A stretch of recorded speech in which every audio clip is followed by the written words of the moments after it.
Hello everyone, and welcome back to BHB. And today we're going to be talking about Stephen Curry. Now, Stephen Curry, a two-time MVP, one-time unanimous, three-time champion. He's lost two times in the finals, and in my opinion, great shooter of all time. Obviously, a great player during the regular season, but this is going to be a new mini-series, I guess, about Stephen Curry and his ability to perform in the playoffs. Now, obviously, there's people with a bunch of opinions, but I'm looking at the cold hard facts for this series. I don't know how long the series is going to be, but it's just going to be basically looking at every single year of how he performed in the playoffs. And now I'm not going to be looking at performances that were first or second round. I'm only going to be looking at the conference finals and NBA finals, because I feel like that's when the lights are brightest. And yeah, that's basically what I'll be checking out today. So let's just get right into it right off the bat. And yeah, so 2015 NBA playoffs, Stephen Curry was the MVP going into this season. And this is his stat line basically. He averaged 23.8 points per game, 4.3 rebounds, 7.7 assists, 2 steals, 0.2 blocks on 48.7% from field goal range and 44.3% from three-point land. And he shot 91.4% from the free throw line. In my opinion, that's pretty impressive. That's pretty good. And he had Klay Thompson helping him out, carrying the scoring load. He had 21.7 points per game on 46.3% from the field goal and 43.9% from beyond the arc. Now, that's a pretty good duo right there. Green was still becoming the defensive player that he was becoming today. And not only that, but his assist numbers, Draymond Green's assist numbers at this time were low, 3.7, not the playmaker that he was going to be. And so yeah, that was basically the trio that they had going there. Now, of course, you had Andre Iguodala, Harrison Barnes, and a really solid bench. But as you know, 2015 conference finals, they went up against the Houston Rockets and beat them in 5 games, I'm pretty sure.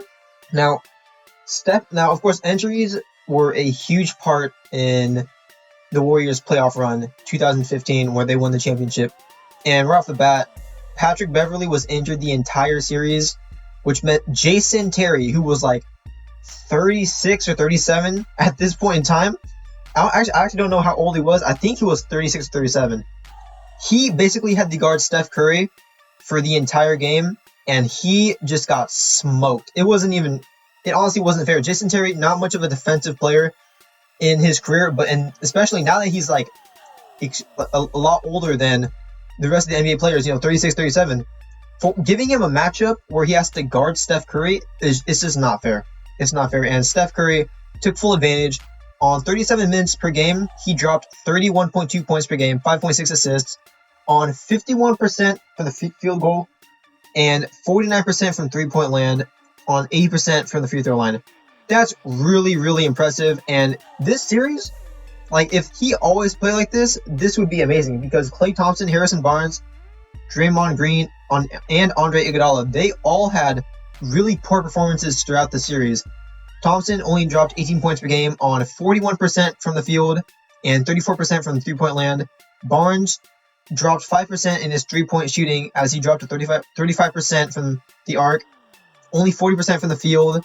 Green, 20% from 3 and 43% from the field.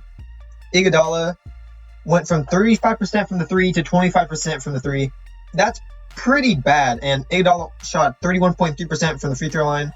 Like I said before, this is really, really tough series for everyone but Curry. But like I said, in everyone else's defense, they were going against rather decent defenders. Stephen Curry had Jason Terry on him, and Steph Curry doesn't have this often, but Jason Terry is actually smaller than Steph Curry. That's usually not the case when Steph Curry has matchups or defenders. Now, when we look at the opposing team, you have to see how they did in order to see basically whether or not Steph Curry was.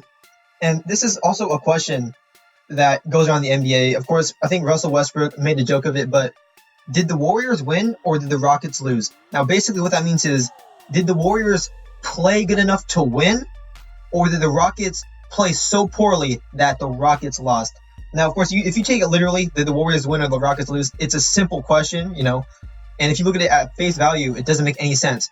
But if you go in deeper and really think about what it means, it's rather clear. Did the Warriors win by their exceptional play, or did the Rockets lose because they gave them the win?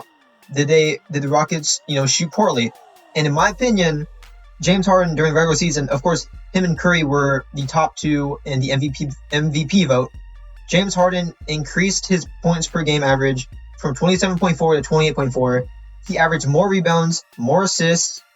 He played better defense, and during the regular season, James Harden shot 44% from field goal range, and he increased it to 46.7%. And this is actually crazy to me because I thought James Harden choked this series, but apparently he didn't. Of course, he had more turnovers, but when it comes to beyond the arc, James Harden, regular season, 37.5%, increased to 43% during the conference finals. That's crazy to me. That's honestly insane how well he did. And in my opinion, the reason why James Harden lost is because, Jason Terry, Josh Smith, those guys, I'd consider the top 5 players on the Rockets at this point in time with Beverly injured. Harden, Josh Smith, Dwight Howard, Jason Terry, and Trevor Ariza. Jason Terry and Josh Smith played terribly offensively. Their offensive efficiencies were terrible. Jason Terry put up 9.2 points per game on terrible efficiency, only shooting 30% from three-point land and 38% from the field.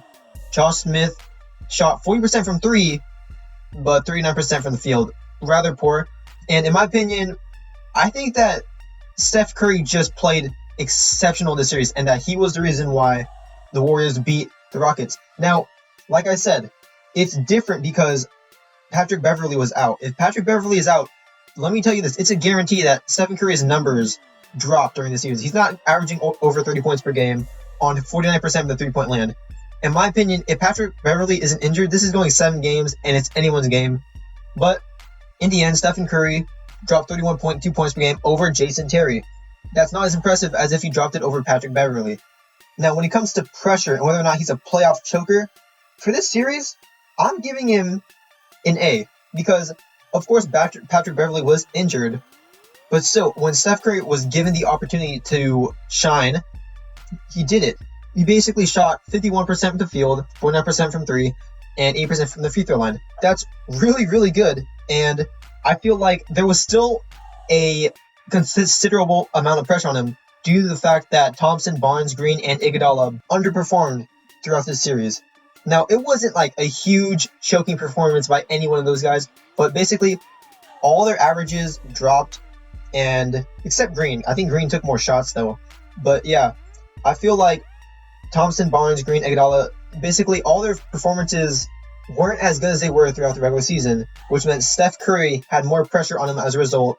So the fact that he pulled through this series, I'm giving an A for this. Like, he played really, really well.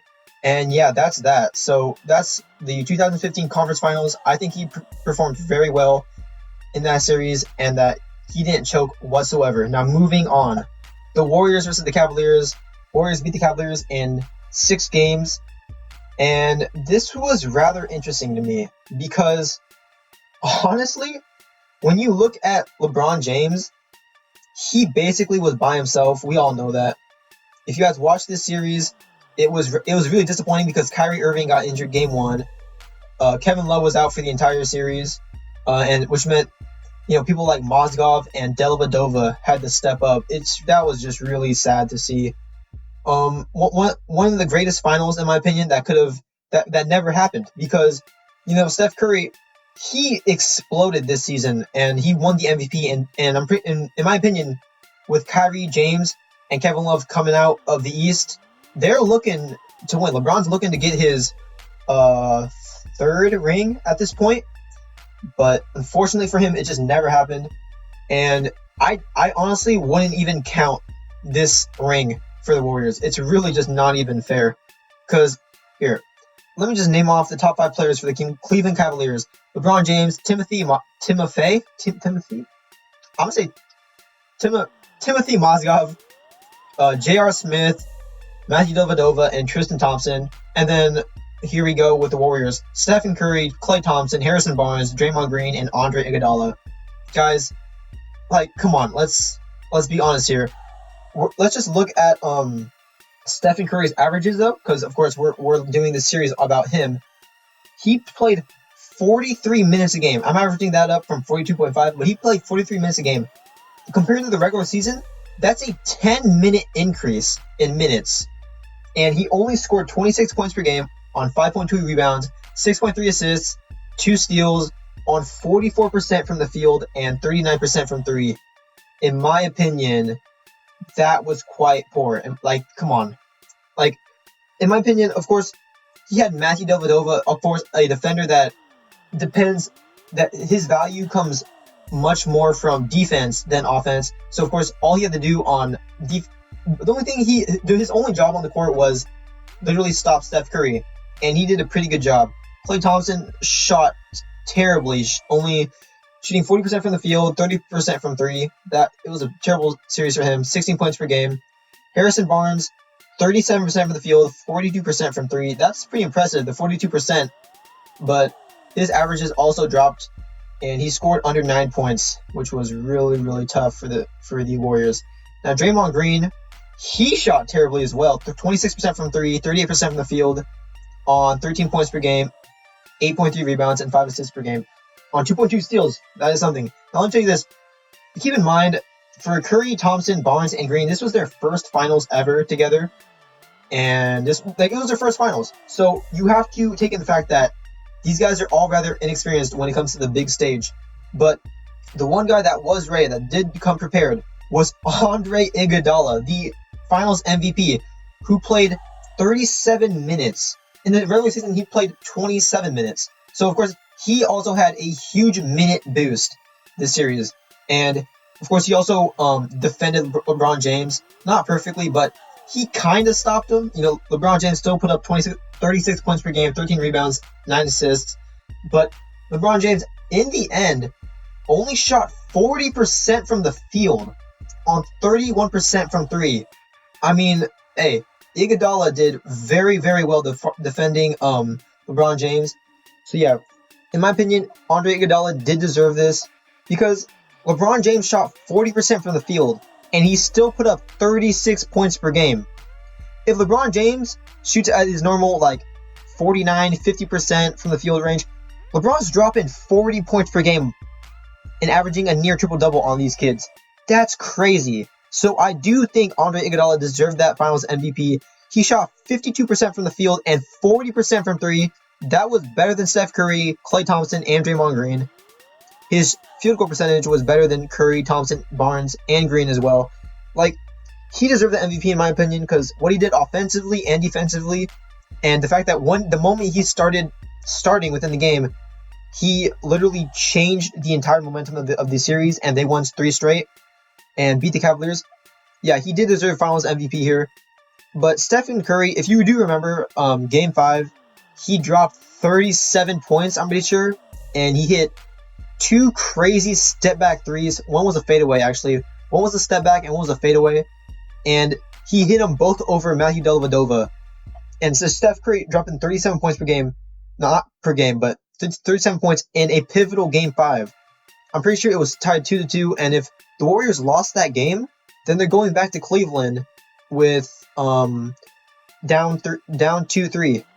And Cleveland's looking to shut it out in Game 6. That's absolutely insane that in Game 5 he had his best performance. That doesn't take away from the fact that he completely choked in every other game. Now I get it, in Game 6, Game 1, he had decent performances, but come on, guys.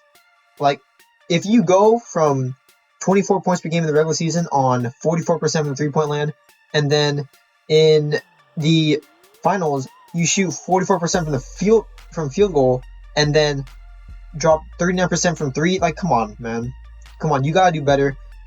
In my opinion, in this series, it wasn't like he disappeared, but he definitely didn't play as good as he could have. He definitely underperformed, and in my opinion, I'm going to have to give him a C+ for this series. Overall, for 2015, conference finals and NBA finals, I'm going to give him a B. It was a solid run in the conference finals. He completely carried the Warriors, but guys, NBA finals, 26 points per game, 5 rebounds, 6 assists, 1.8 steals. and just really, really down shooting percentages. I just don't see how I can give him even a B for that. Because if you're playing 10 more minutes a game, you should be dropping way more points. You know, in the conference finals, he got an increase of 5 minutes, and he dropped 9 more points per game. Here he got an increase of 10 minutes and only scored 2 more points per game. I'm like, it's just not. He obviously did not perform to his best. So yeah, he's getting a C for the NBA Finals, a C plus for the NBA Finals, a for the conference finals, and overall I'm gonna give him a B. You know, nothing too special. And given the fact that this was his first NBA finals run ever, I guess I can move that up to a B plus overall. But like I said, this was still rather poor from Steph Curry, and this doesn't mean, like, in my opinion, this is saying whether or not he's a playoff choker. No, he did not choke in this series. He underperformed, but if this is how you know he choked. If he dropped like 22 points per game on 40% from the field goal land and 35% from three, you would need a huge drop in points per game and efficiency if he's like hiding from moments. And if in game 5 he only drops 20 points because the amount of pressure going into a game 5, you know, if you lose, you're probably not going to win going into game 6. The fact that he performed in game 5 alone, guys, you can't call him a choker. Not for this playoff run. Now we're going to be looking at other playoff runs, of course, and then you guys can make the argument with me on whether or not he was a playoff choker. But for the 2015 NBA playoffs, in my opinion, final verdict, looking at the facts, injuries, pressured moments, he deserves a B+. And yeah, that's that. I hope you guys all enjoyed. I don't know when part 2 of the series is going to come out. I hope you guys voice your opinion down in the comment section down below. And I hope you guys have a nice day, and goodbye.